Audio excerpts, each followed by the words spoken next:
Hi, dear friends. I think you can see me. I'm hoping that you can see me. For some reason, my Facebook feed is not letting me actually view the video on Facebook, but I can see all your comments. So don't worry, I don't really need to look at myself in the midst of this whole video thing.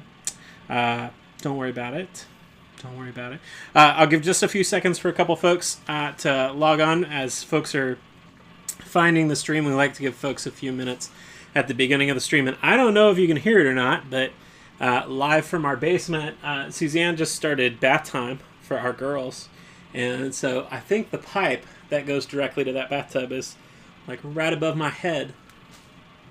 So it's very clearly receiving its exercise for the day. I don't know if you can hear it or not, the rattling of the pipe. But I'm glad I'm getting notes. I'm getting text messages. If you're on Facebook, give a shout out on Facebook. If you're on YouTube, we got it working on YouTube this week, so give us a shout out on YouTube to let us know that you're there this week. I can see on there.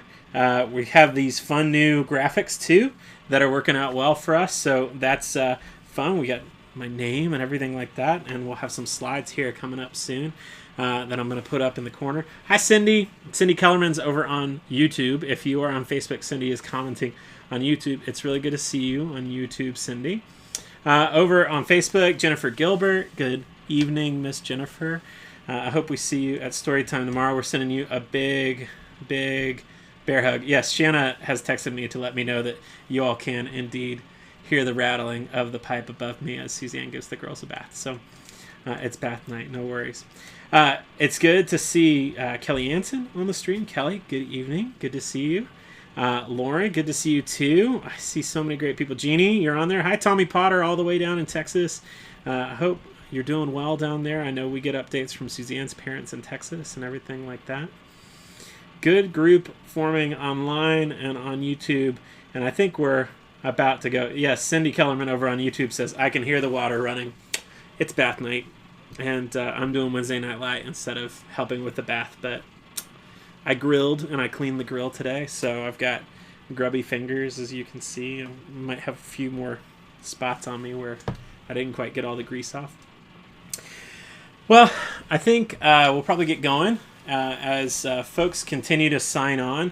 We'll continue to comment on Facebook. I know Shanna's helping with comments tonight, and we'll get going. So a couple things. Welcome. We're glad that you found this. We're going to continue to do this Wednesday Night Light thing, this Wednesday night live stream. We like to do it live because live is just it's a little more vulnerable. It's a little more natural, and we're not perfect. And nobody who's handling all of this stuff is.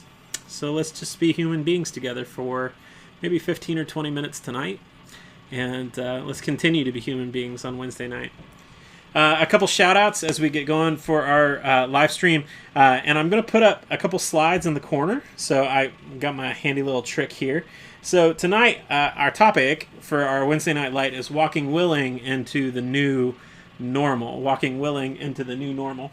And as part of that, we're going to get into some prayer practices here soon, but I want to point out a couple things before we really get into the thick of that.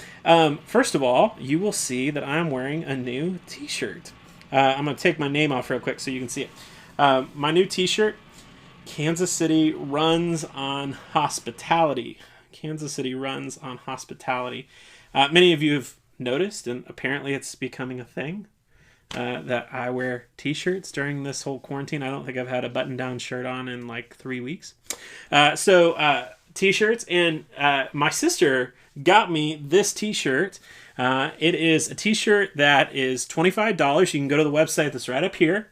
And KC Runs on Hospitality is an initiative to support locally owned restaurants in Kansas City and the hospitality industry that is hurting so badly in Kansas City right now. For $25, you can get this t-shirt. It goes up to, I think, XXX. And as you get up and get this t-shirt for $25, 100% of the proceeds of these t-shirts go back to locally owned restaurants like Ruby Jeans. I know that community staff loves Ruby Jeans. We go there. It goes to places like Rye, right across the street from Community. I know it goes to the Rieger and to Local Pig, and it goes to quite a few other places in Kansas City. $25, you can see on this t-shirt. It's got my favorite thing that Kansas City serves, coffee. And $25 is a great way to support a lot of those locally owned restaurants and businesses. On that website, too, I think it's something like 50 different restaurants that are participating in this. So you can read about all of those restaurants that are participating and the ways in which they're participating. Again, the website is kcrunsonhospitality.com. You can leave a virtual tip for those servers in addition to the $25 if that's your choice. And if you're able to do that, we encourage you to do it. I also, as we go through this, want to make sure to give shout outs to our own folks who are in the midst of trying to make it in their businesses and everything that they're doing. And our favorite as community, I think not our favorite, one of our favorites, is Lucky Elixir Kombucha. Amy Goldman and Sean Galloway, they own The Brookery. And I've got a slide for you. There you go. Brookery.com. If you've never had kombucha before, I know I'm slowly becoming a model for these commercials, but Lucky Elixir Kombucha is delicious. It's nutritious. It is, as it says on the can, craft brewed, alive, gluten-free, and vegan. But Amy and Sean have a kombucha tap room, which is off of Swift in North Kansas City. You can visit the website that's right up here and learn more about the Brookery and everything that they're doing there. You can learn more about Amy and Sean and all the hard work that they've put in at the Brookery. You can learn more about Lucky Elixir. If you don't drink kombucha, you can support their effort to send cans of kombucha to North Kansas City Hospital. They've got a great place where you can donate to send those cans to North Kansas City Hospital. You can go to the tap room. I was at the tap room last week to see Amy and to pick up kombucha. They have growlers that you can fill. They've got cans, and everything is incredibly sanitary. They're doing everything that they need for social distancing and keeping everybody safe and healthy. And this is a great way to support another local business. I think there's a question on Facebook as to whether or not I'm becoming an influencer. I don't know what that is. So if I am an influencer, somebody make sure to tell me. But Brookery, so there you go. And this flavor is grape limeade, and it's delicious. So buy the t-shirt, go find some Lucky Elixir. They sell it at my Price Chopper. It's a Cosentino's Price Chopper. So and I know they sell it in many other places around the city, so make sure to support some local places. So those are our plugs to get going. But tonight, for our Wednesday Night Light, beyond our fun little plugs, let me check YouTube real quick to see if I'm missing anybody. Hi, Norma Abernathy. It's really good to see you. I talked to your son-in-law today. He said that you're doing all right and that you and his family have been doing social distancing. So I'm really glad that you all have had some time together. Hi, Staffords. Bonnie, it's really good to see you on here. Dick, Laura, really good to see you this evening. I'm really glad that you're here. I hope, Laura, that you're getting all of those projects done that you wanted to get done around the house. Shelly, really good to see you too. Shelly Bowling Strickland is on YouTube, and Shelly is going to be a virtual greeter for us for church this weekend. If you want to be a virtual greeter, you can send me a message, and I can send you more information about what that looks like and how you can be a virtual greeter as we continue with virtual church in this time. So lots of good folks tuning in tonight. So our topic for Wednesday Night Light tonight is, how do we be the walking willing as we head into the new normal? The walking willing. There's been so many news articles this week and so much popping up about what the new normal is going to look like. What happens when people begin to reopen some things and some of us stay home, continuing to protect ourselves and those that we love, and some of us venture out. Some of us try to get to a semblance of normal in a totally new way. How do we get there? So tonight, what I want to talk about a little bit is one fundamental truth of that. that no matter where we go in the midst of this new normal, we're going to get there in our bodies. These things, these bodies that we have.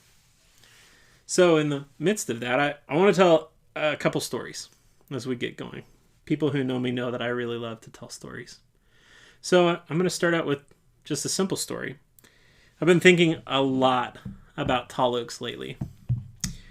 As many of you know, our youth learned last week that Tall Oaks has suspended operations through the summer, and with the threat of the virus and everything that's going on, they're not sure about when and if any camps at all will get to be held in August. But camp is suspended until August 1st. It's made me think a lot about stories from my time at Tall Oaks when I was young. And one of my favorite stories that I've remembered in the midst of that, I think I was a junior in high school. I was staying in the boys' cabin. And as we stayed in the boys' cabin, we were in Delaware cabin, which is the farthest cabin down the sidewalk at Tall Oaks. It's closest to the chapel. It's farthest away from the dining hall. It is its own contained little world. And all of the boys for this particular camp could fit inside of that cabin. And so there was something like 35 guys who were all sleeping together in this one Delaware cabin. It was like my junior year. We're all in Delaware. We're all having a good time. And it comes to be the last night of camp. As the night begins to progress, a group of guys congregate in the living room and begin the time-honored of telling scary stories. So they start telling all of the ghost stories that they know. Now, if you've never been to camp at Tall Oaks, one of the things that you may not know is that one of the legends of Tall Oaks is what's called the legend of the white man. It's a spirit who appears all in white in the forest, protector of the hallowed grounds of Tall Oaks, that's never violent or scary, but has a commanding presence that reminds campers that these grounds are holy and sacred. That legend that's been told over and over again has kind of a spookiness and an eeriness to it. And so as that story goes, it tends to be a little bit daunting for some people. That night, as we all gathered into the living room, we all began to tell stories in Delaware cabin. Now, time went on, and it was probably 2 or 3 hours of storytelling. People just chiming in, trying to scare each other more than the last person. One story after another. Some ghost stories, some legends from Tall Oaks, some these tales of the white man at Tall Oaks of encounters that people had had. But after a while, I was tired. So I retired to my side of the cabin. I found my bunk, and I laid down and I tried to go to bed. As I laid in my bed, I kept hearing the guys out in the living room kind of shout. Every now and then one would kind of yell, and then everybody would laugh like they were trying to scare one another in the process. Some of them would come in really quickly to go to the bathroom and then run back out trying to yell at the guys in the living room, wait for me, don't start the next one until I get there. But gradually, I would hear them kind of amp up. They got more and more scared. I just laid in my bed and I listened to them, and gradually I fell asleep.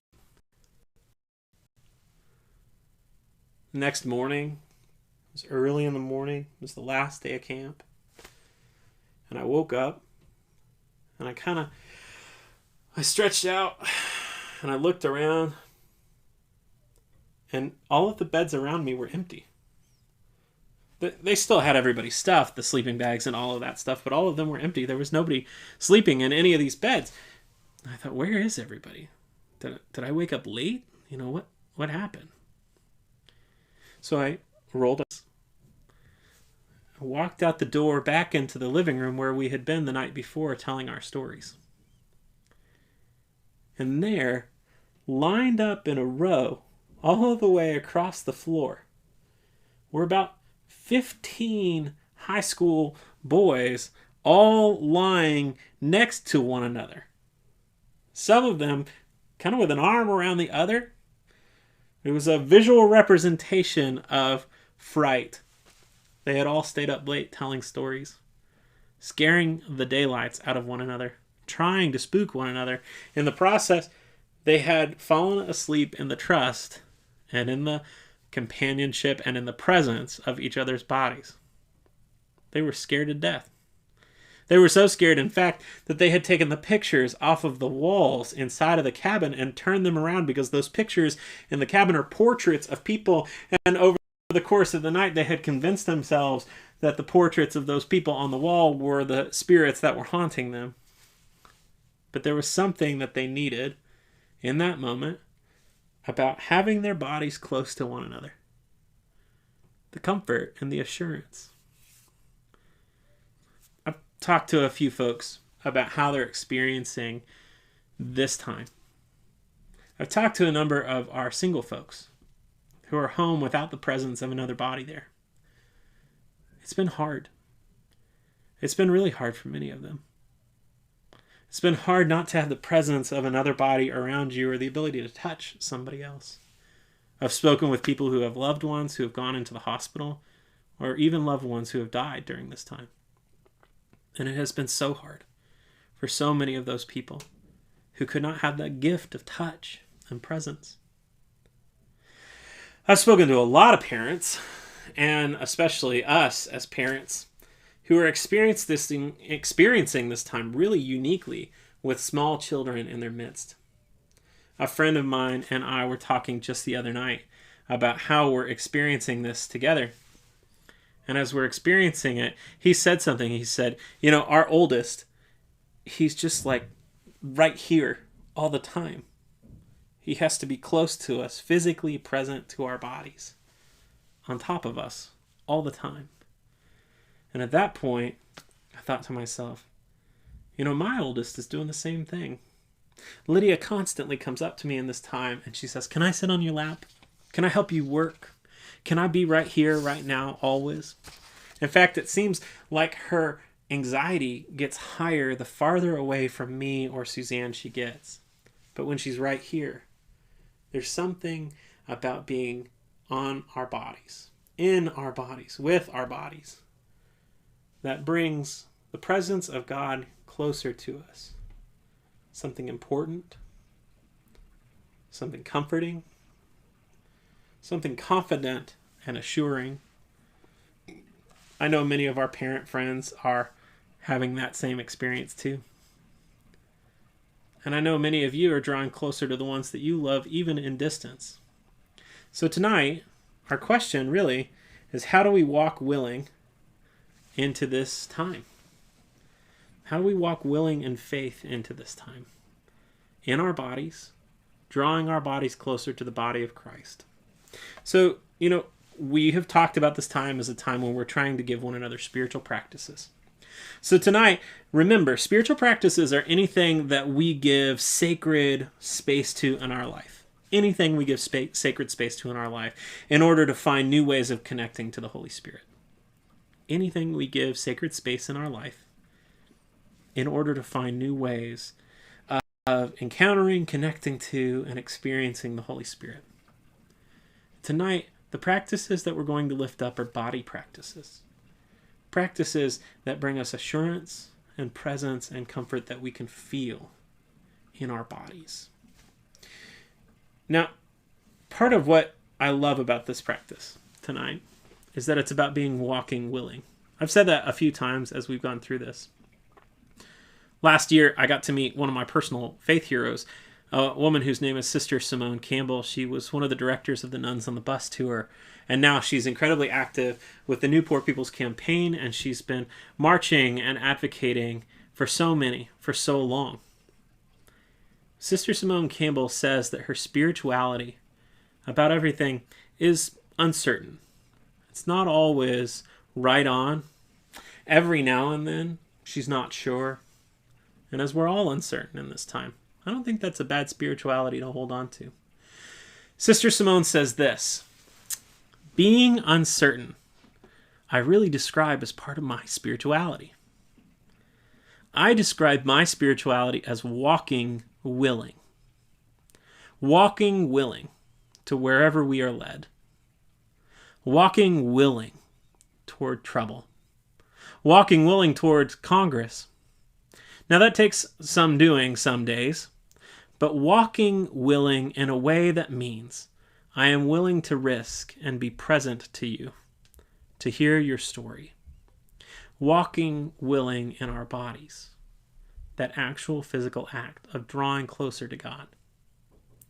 So these practices tonight are body practices that walk us willing towards God. So our first practice that we're going to talk about here, peace in my thoughts, peace in my words, peace in my heart. If you've been tuning in at all to Reverend Suzanne's story times on Tuesdays and Thursday mornings, you've seen that Reverend Suzanne has been practicing some body prayers from this seat in this room at our house, in our basement, underneath the water pipes if you were here earlier. But it's simple. It's a blessing. May there be peace in my thoughts. May there be peace in my words. May there be peace in my heart.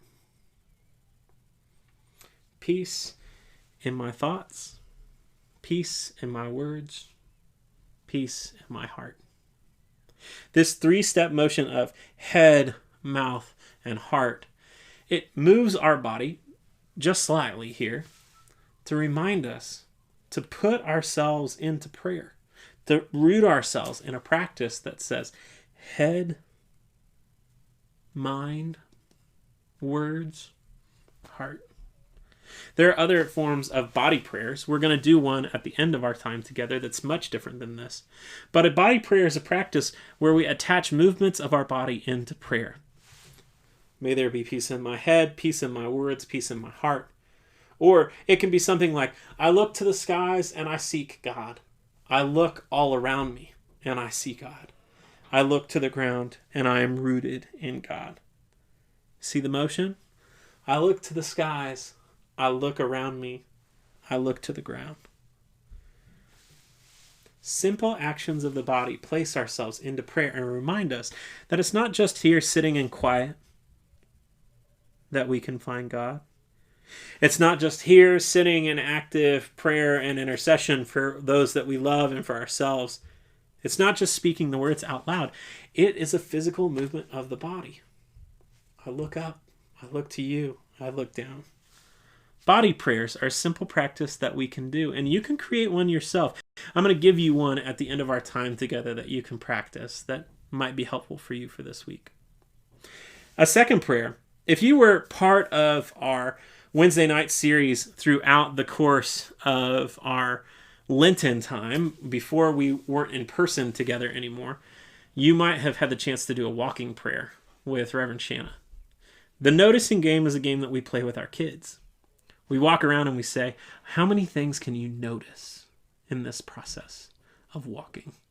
We take Lydia and we take Eliza, our two kids, out to the lake and we say, what do you notice?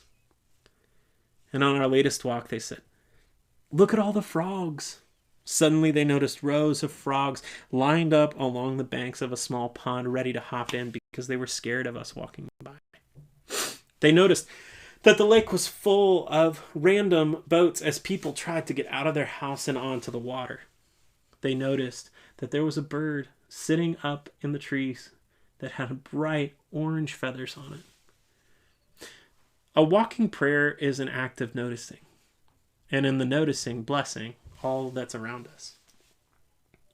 When Shanna led the walking prayer that we did at community before all of this stuff happened, she took people just around the Simple Block from community all the way back to community, just down to Emmanuel Cleaver and back up 46th Street. But the people who went on that walk noticed so many different things. They thought about the workers who were at Winstead's, a restaurant nearby that had just recently declared bankruptcy. Who knew at that moment what would come in the weeks ahead? But the need for prayer was there for those people who were there. They noticed, and they blessed those people with prayer. They looked to the apartment buildings that surrounded them on their walk, and they looked at each window on those apartment buildings, and they wondered as they looked at those windows, I wonder what these people need in prayer. I wonder what lives are being lived beyond these walls, what things people need in this moment from us and from the grace of God's Holy Spirit. They know. Just like a body prayer is in movement, when we're in a walking prayer, we move our legs and we try to notice the things around us and we bless them. We bless the birds and the trees. We bless the fresh cut lawns and those who trim them. We bless the cars and the dings that are in them and the accidents that came about to cause those dings. We notice and then we bless. It's a walking prayer. It's simple enough. Notice and bless. Our third practice is something that we've hit on a few times, but it's a body prayer. Have your sit. As a church, we've been having Saturday morning sits with Shanna. At 8 o'clock on Saturday mornings, Shanna invites people to sit and be in God's presence for 10 minutes. It's 10 minutes of silence. People join together on a Zoom call so that they can sit silent knowing that they're not alone. So, have your sit. Put your body in one place. I shared on a call a few weeks ago that in a time in my life that was pretty crazy, it was all I could do to sit down in one place and put both of my feet flat on the floor. That's a body prayer. You put your body into it. You physically move this big hunk of skin and you place it in God's hands each time you do. Have your sit. Do that act of putting your body in one place, walking willing, even in stillness, into God's grace. Simple enough, right? But hard. Try to do it. Our fourth practice is one simple act. It's similar to what we talked about with the practice of the presence of God a few weeks ago. But what I want to encourage you to do is find one thing, one simple act that's bodily, something you do physically, no matter how you do it. Choose one thing and make that the moment when you realize that your body is a gift from God, blessed to do this one thing to bless the world. Now, one simple act. It's a reminder. So choose something simple. It doesn't have to be hard. You don't have to write a novel. You don't have to write the world's best prayer to give to other people. It's just one simple thing. So choose one simple thing, like sweep your front porch once a day. Just take your broom out there and sweep it. As you do, find the rest and assurance that comes in the routine. Feel the strength of your shoulders and your arms as you sweep. Try to notice the ways in which your cleaning makes your life clearer, your porch better. That time, just choose something simple. Refill a bird feeder once a day even. Try to make sure that your birds are fed and nourished so that you can then watch as the Holy Spirit flits in and out of your life every day. Get the mail and bless the mailbox. Realize that, at least in our neighborhood, our mail carrier has on gloves every single day and a mask. Mindful that the mail she carries comes from the lives of other people right now. And while getting the mail might seem like one simple act, blessing the mailbox and the person who carries the mail to it is an extraordinary act of compassion in these moments. One simple act where you put your body into it. It can be anything. Commit to wash your cup after breakfast. If you're one of those people that leaves it in the sink waiting for somebody else to clean it up later, commit to washing it right after you're done. Don't make it too much. Don't make too much of it. Just one simple act. And as you do it, walk willing into it, knowing that God is in it and in your body. And the last and probably most important practice that I want to lift up tonight is get out in nature. A lot of you have commented, and Suzanne has been really, really great to notice over the course of these last few weeks. In our household, we've really been trying to get out and that far from an Army Corps of Engineers lake. And so at our house, we've really enjoyed going up to the lake with the girls and walking the trails and riding our bikes. As we've done that, we've gotten outside and we've noticed the beauty of creation, the smell of fresh air. Today we were out in our backyard, the aroma of rain as it came up. Get yourself out in nature. We were talking to a friend earlier today, and she said, the number one thing I most miss about this time is getting out. So many people are at home.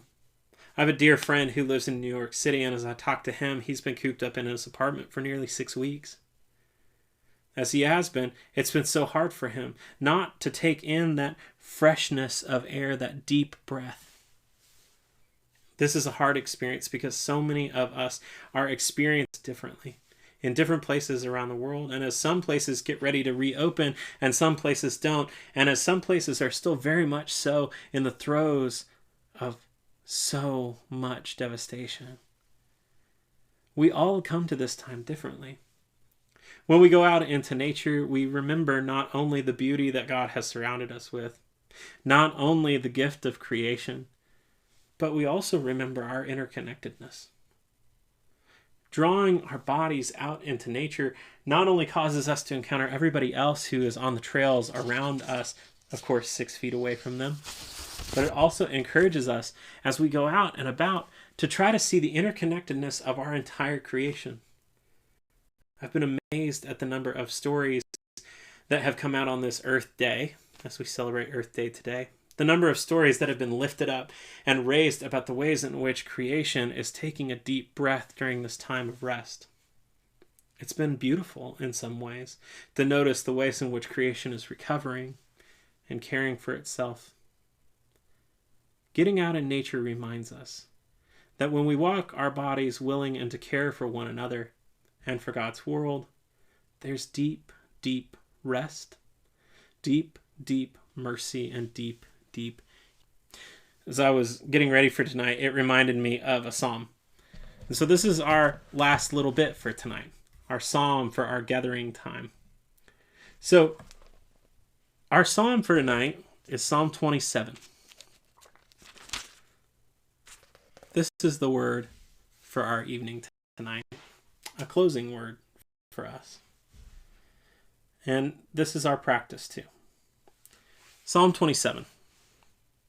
The Lord is my light and my salvation. Whom shall I fear? The Lord is the stronghold of my life. Of whom shall I be afraid?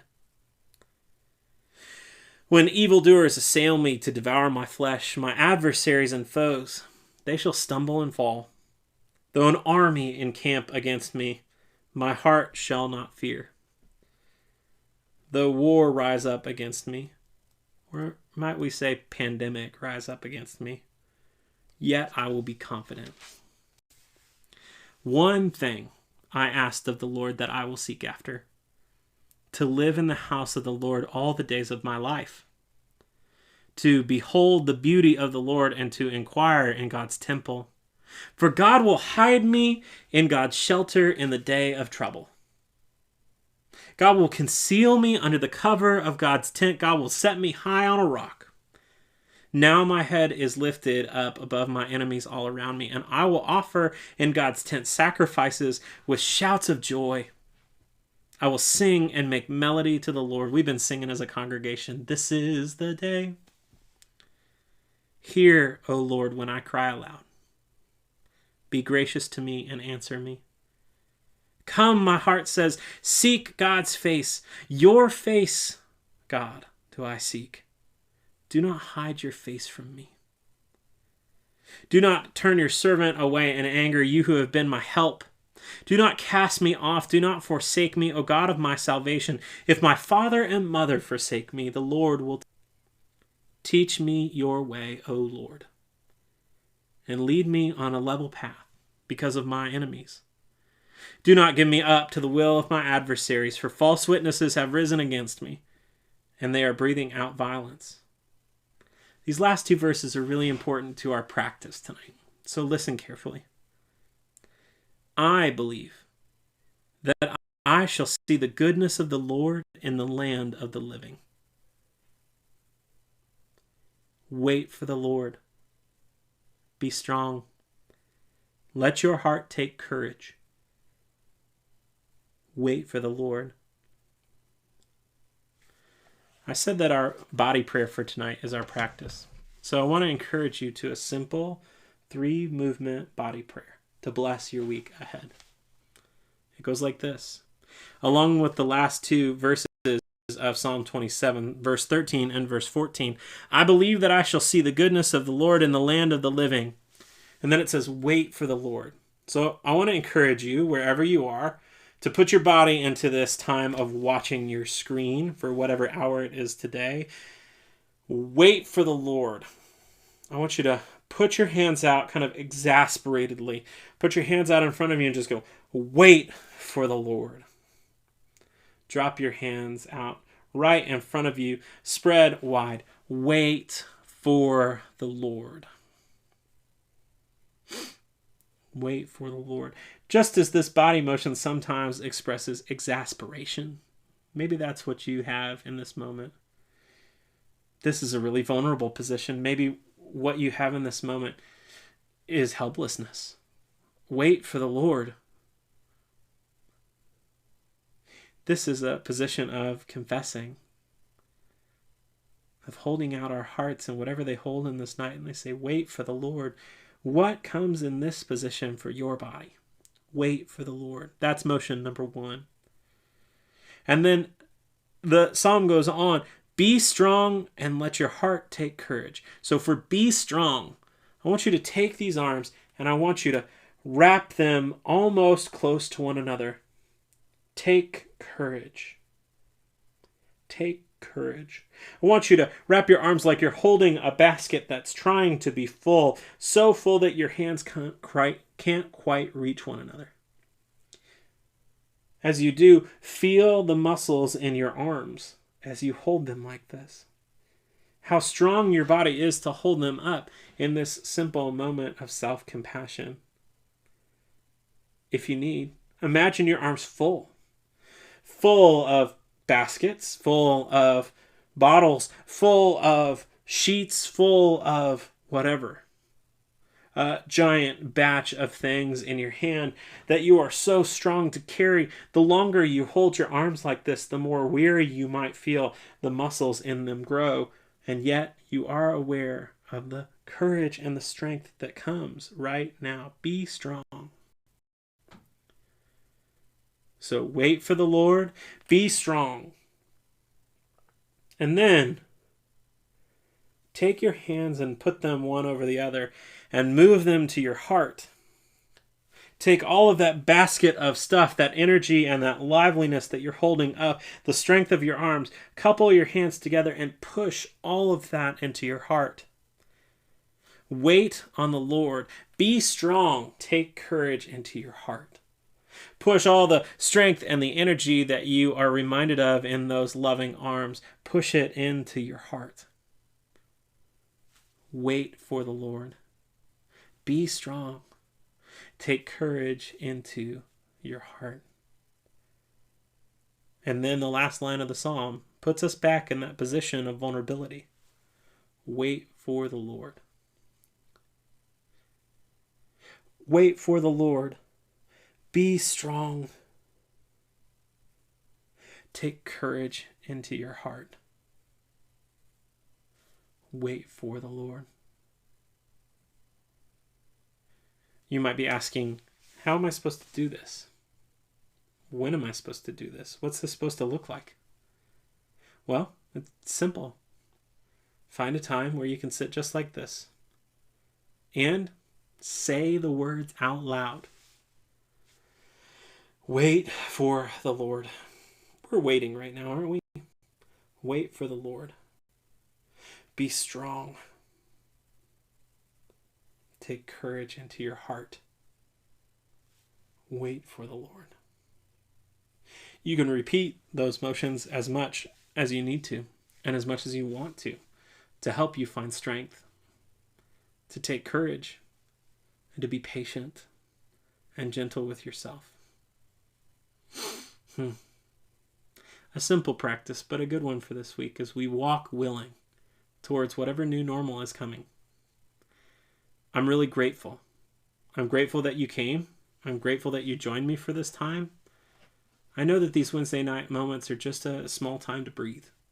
For us to be together no matter where we are, whether that's on YouTube or Facebook or in our homes or whatever that looks after. Thank you for making the space for yourself to walk willing in faith during this time of uncertainty, to embrace a spirituality of unknowing and yet taking it one step at a time. Thank you. So as we get ready to go, a few just quick reminders. Tomorrow is story time with Reverend Suze. You can see all the links right up here. Tomorrow is story time with Reverend Suze at 10 a.m. That's on Tuesdays and Thursdays, and you can find us on Zoom or on Facebook or on YouTube. We had a minor tech blip yesterday as our internet crashed at our own house. I don't think that's going to happen tomorrow, but join us on YouTube or Facebook or on Zoom. Storytime with Suze is the link right here to get to the Zoom room. Join us on Friday for our happy hour at 5 o'clock. Those of you who have been on happy hour, who are watching tonight on YouTube and Facebook, make sure to chime in. That time's been a lot of fun. It's so casual and so unstructured. And we just turn our computers on and we hang out and we eat cheese dip, and some of us cook and some of us drink and some of us talk, and we're together. It's a lot of fun. So be there. The Saturday sit that I talked about earlier, you can see that link up here too. And you can Saturday sit with Shanna and several others at 8 o'clock in the morning on Saturdays. So join in as part of that. That's a great way to just be simple and restful and be part of that. And then we invite you to worship with us at Community on our live stream on Sunday mornings at 10:30. That live stream is a great time for us all to be together. It's been a really joyful thing to come together online and to be God's people together online, even though we can't be in person at our church building. So that's our YouTube channel up here. If you're not already watching on YouTube, make sure to tune in and join us for our worship time together. It's a great way for you to connect to community. I want to remind you before we go, my t-shirt, Kansas City runs on hospitality, KC runs on hospitality.com, $25. It supports over 50 local restaurants. And you get the sweet t-shirt out of the deal, as you can see. I'm soliciting t-shirt suggestions for next week. If you have any great cause for a t-shirt in Kansas City that I can put out there and encourage people towards, let me know. Send me a message or a text message and encourage me as I try to figure out what I'm going to wear next week. And then I put one more shout out for the Brookery. I know I saw Amy Goldman join in on Facebook a little bit late. She just saw that I had the link up here and she's like, why is the link up there for my place? The Brookery, Lucky Elixir, kombucha, go support Amy and Sean. Go to the tap room, buy a gift card, buy growlers, buy cans, support the Brookery, and support Amy and Sean, two of our church members who are amazing, wonderful, lovely people. If you enjoyed tonight, I encourage you to share this video on your own page to folks who you think could use some inspiration and some love and maybe a little bit of direction in this time of unknowing. And make sure to like our Facebook page and our YouTube page before you go. As with all things, know that you are not alone, that God goes with you, that the grace of God is with you always, and that this community, everybody who's on here, whether you're on YouTube or on Facebook, whether you're watching from your basement, your living porch, or your bedroom, you are loved deeply. Truly, God's beloved. You are loved. Thanks all.